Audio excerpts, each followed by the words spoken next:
प्रणाम भगवन। ओम श्री गुरुवे नमः। ओम ब्रह्मानंदं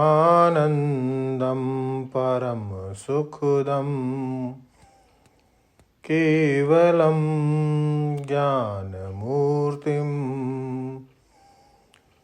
द्वन्द्वातीतं गगनसदृशं तत्त्वमसि आदिलक्ष्यम्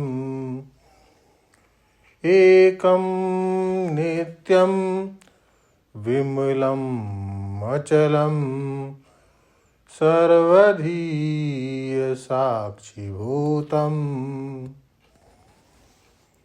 ओम शांति शांति शांति। ओम ब्रह्म ज्ञान और उसकी साधना द्वारा स्वामी अखंडानंद सरस्वती जी महाराज द्वारा भगवान स्वामी जी ब्राह्मयन सर्वभूतानि यंत्र उड़ानी माया की व्याख्या कर रहे थे। स्वामी जी कहते हैं कि इस यंत्र पर बैठ गया वह भ्रमेगा अवश्य। और बैठना क्या कि चेतन का बैठना क्या कि चेतन तो देश काल वस्तु से अपरिछन्न है, साक्षी है, पृथक है। उसका बैठना क्या? मैं मेरा यह अविवेक मूलक तादात्म्य, अज्ञान मूलक तादात्म्य कर लेना, यही बैठना है। जो असल में पुरुष में भोग नहीं है, उसका भोक्तापन औपाधिक है। देखो, यहाँ यह बात स्पष्ट हो गई कि भगवान यहाँ सांख्य के सिद्धांत का प्रतिपादन नहीं कर रहे हैं, क्योंकि सांख्य मत में तो पुरुष स्वयं भोक्ता है और यहाँ कह रहे हैं पुरुष प्रकृतिस्थो ही भुनक्ते प्रकृति जान गुणान।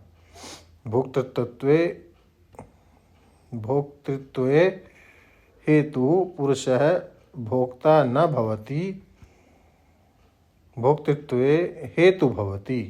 प्रकृति कर्त्री न भवति, कर्तृत्वे हेतु भवति।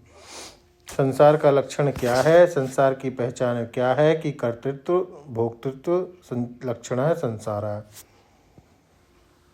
हम ईंट पत्थर को संसार नहीं बोलते। अच्छा देखो, जब कोई कहे कि तुम्हें आत्मा का ज्ञान हो जाएगा तो तुम संसार से मुक्त हो जाओगे, तो उस अज्ञानी पुरुष ने यह कल्पना की कि जब हमें आत्मा का ज्ञान होगा तब न यह धरती रहेगी हमारे लिए, न पानी रहेगा, न आग रहेगी, न नरक रहेगा, न स्वर्ग रहेगा, न मर्त्यलोक रहेगा। आहा, संसार से हम मुक्त हो जाएंगे तो हमारे सामने स्त्री पुरुष धन मकान कुछ नहीं होगा। हम तो एकदम निहंग लाड़िले होंगे। बोले नहीं, हम जो यह बताते हैं कि आत्मज्ञान से संसार से मुक्ति होती है, उसका आप सीधा अर्थ कर लो। संसार माने कर्तापन और भोक्तापन का अभिमान। कर्तृत्व भोक्तृत्व लक्षणा संसारा, यह जो आप अपने को पापी समझकर रोते हैं और पुण्यात्मा समझकर खुश होते हैं, और कभी आप अपने को सुखी समझते हैं और कभी दुखी, यह जो दिन भर में 17 रूप धारण करते हैं, बहरूपिया बने डोल रहे हैं, इस घन चक्र का नाम, इस भव चक्र का नाम संसार चक्र है। कर्तृत्व भोक्तृत्व लक्षणा संसार है। संसार की पहचान क्या है कि संसार लक्षण क्या है? कर्तृत्व और भोक्तृत्व ही संसार है। अब यहाँ विवेक यह किया कि कर्तृत्व का हेतु तो है प्रकृति और भोक्तृत्व का हेतु है पुरुष, और प्रकृति और पुरुष के अध्यास लक्षण संबंध के कारण यह कर्तृत्व और भोक्तृत्व अपने आप में आ गया। इसी संसार से मुक्त होना है। यह नहीं कि मुक्त होने पर कर्म ही नहीं होंगे। ब्रह्मा सृष्टि करता हुआ भी मुक्त है, विष्णु पालन करता हुआ भी मुक्त है, रुद्र संहार करता हुआ भी मुक्त है। इंद्र कभी कभी स्वर्ग का राज्य करता हुआ भी मुक्त है और धर्मराज नरक का शासन करता हुआ भी मुक्त है। माने कोई कोई मुक्त पुरुष आधिकारिक रूप में कारक पुरुष के रूप में धर्मराज होते हैं और कोई इंद्र होता है। ब्रह्मा भी दो तरह के होते हैं, कोई ज्ञानी कोई अज्ञानी। तो जब ज्ञानी ब्रह्मा होता है, विष्णु होता है, रुद्र होता है, इंद्र होता है, धर्मराज होता है, सूर्य होता है, तो ये संपूर्ण विश्व सृष्टि के कर्म का निर्वाह करते हुए भी मुक्त ही होते हैं। जब यह नीलिमा अज्ञात होती है तो यह सच्ची मालूम पड़ती है, इसमें रंग जाएंगे, यह कहीं है, उसमें है, बुद्धि होती है। नीलिमा अस्ति नीलिमा भांति, ये दो प्रतीति हैं नीलिमा में।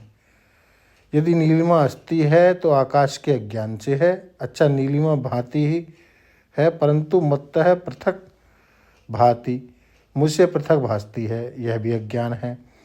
जो वस्तु भांति मात्र होती है वह अपने से पृथक नहीं होती है। तो वस्तु भांति मात्र होती है, वह भाषक से पृथक बिल्कुल नहीं होती है। तो अपने को न जानकर प्रति के साथ तादात्म्य करके शरीर के साथ होने वाले कर्म को, अंतःकरण से होने वाले कर्म को अपना मानकर और उससे होने वाले सुख दुख को अपना मानकर पुरुष भोक्ता होता है। अर्थात पुरुष प्रकृतिस्थ होने पर, अन्यस्त होने पर ही भोक्ता होता है, स्वरूपतः नहीं।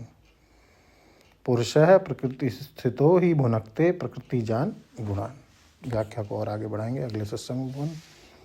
ओम शांति शांति शांति। प्रणाम भगवान।